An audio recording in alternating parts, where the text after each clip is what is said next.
Hi guys, I'm Rick. Welcome to my kitchen. Today I make a pressure cooker baked ziti.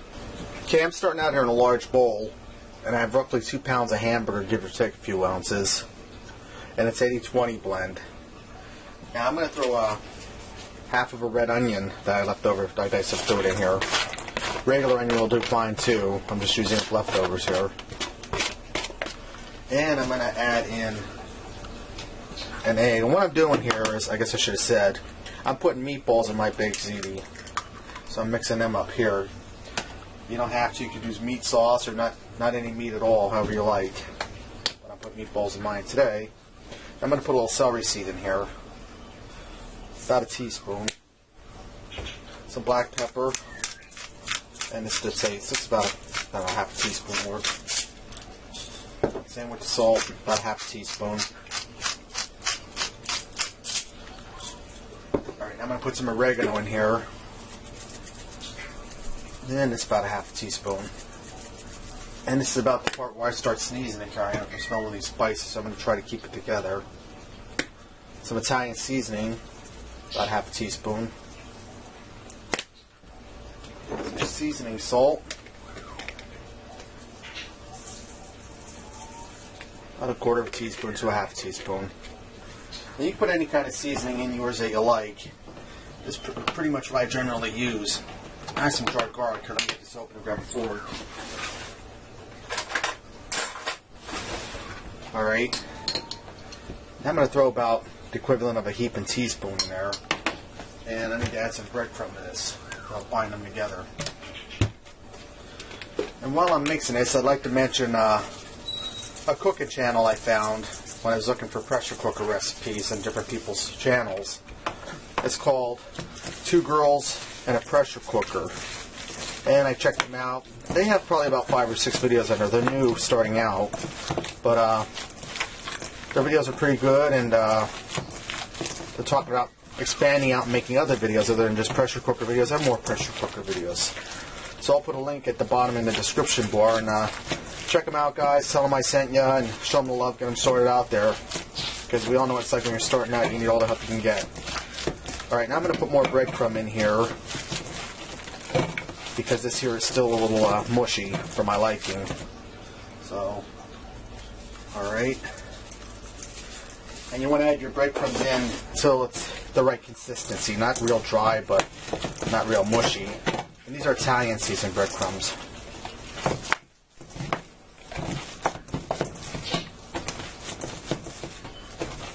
Alright, I'm going to set this aside for a second, and then we're going to make our meatballs. Okay, now what I did here, rather than dirtying a bunch of pots and pans or dishes, I just have a piece of foil here on my stovetop, and I have a small scoop. That way I can get them pretty much the same size. And if you don't have a scoop, just judge them by eye. So I'm going to go ahead and roll all this beef out, this hamburger out, in the little meatballs. And these will go nice and yummy in our baked ziti. And it's not really going to be baked ziti, it's just going to be ziti in the pressure cooker, so people are going to comment and say, hey, that's not baked ziti, that's just pressure cooker ziti. What you could do, and if I had more time and ambition, you could take your ziti and you could transfer from the pressure cooker into a 9x13 baking pan and put it under the broiler, so your cheese is all melted and everything's all baked through looking.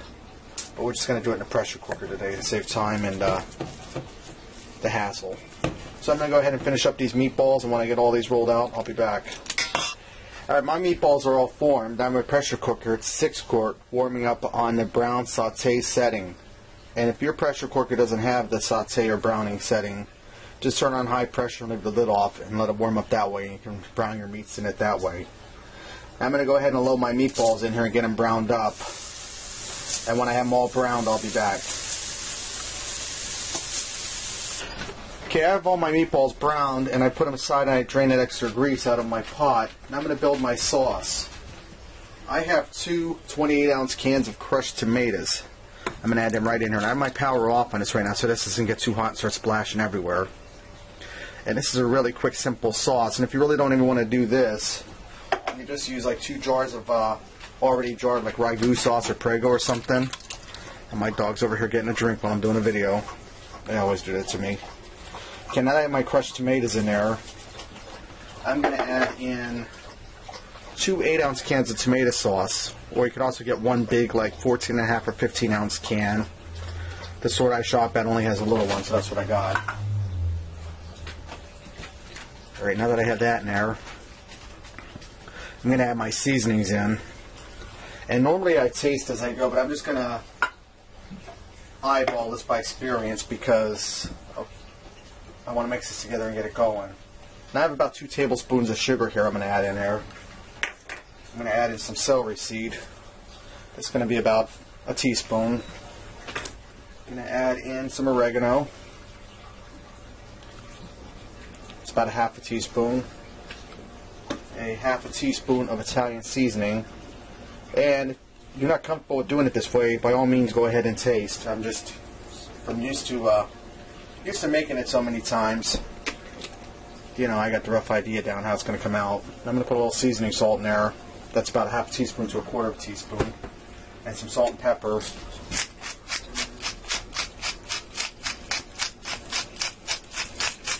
That's about a half a teaspoon of salt. Seems like a lot, but a lot doesn't come out when you're grinding. And I'm going to add in about a half a teaspoon of pepper. And I have this new seasoning I got, and I'm just using this because I got it. It's made by Tones. It's called Italian spaghetti seasoning. I'm going to add a little bit of that in there.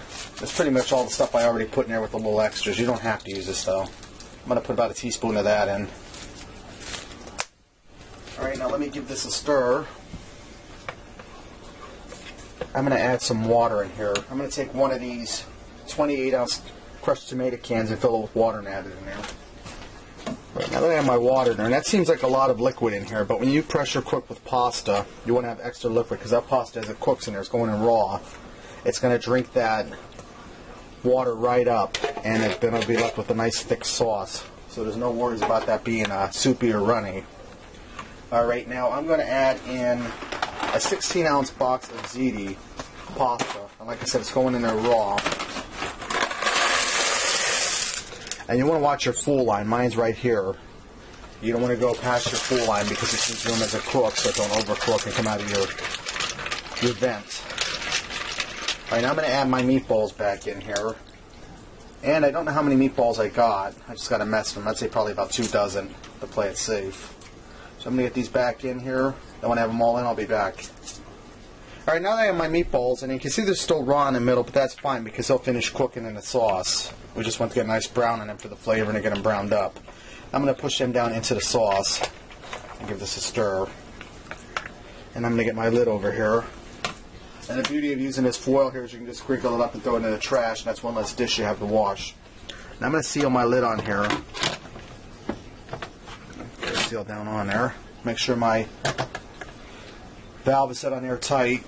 Now I'm going to set my time. Okay, now I'm going to set my time. Even though it says preset times on it, there's none on here for pasta, and I wouldn't trust it anyways because Ziti is a dense pasta. It's going to take a little longer. So I'm going to go for my pressure cooker time right there, and I'm going to give it 12 minutes. And I'm going to press start. Now this is going to take longer than 12 minutes. It's going to take about 10 minutes for that to come up to pressure, 12 minutes to cook, and I'll probably do a quick release on it. So when that's done, I'll be back.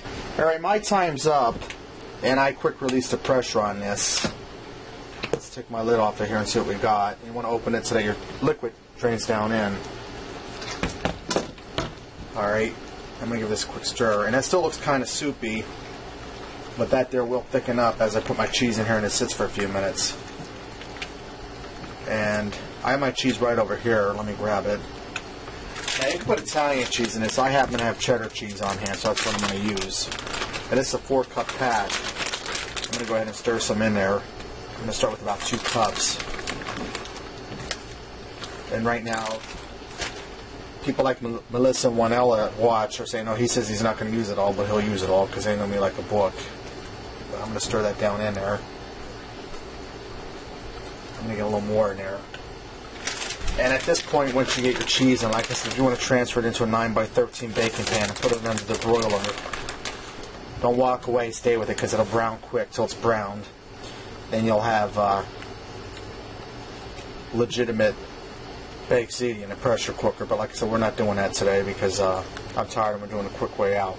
Stop whining. All right, I'm going to go ahead and add all that cheese in there. Now what I'm going to do is I'm going to put my lid on here and let this sit on the warm function for just a few minutes so that cheese melts, and then we'll get this out and serve it up. Alright, it's been a few minutes. My cheese is nearly all the way melted. Let's go ahead and fix the plate and see what we got. Alright, I'm going to finish this off by garnishing it with a little bit of chives, and it's just for color, it's optional. Okay, there you have it. Pressure cooker baked ziti. Give this a try. I think you'll like it. And until next time, I'll see you.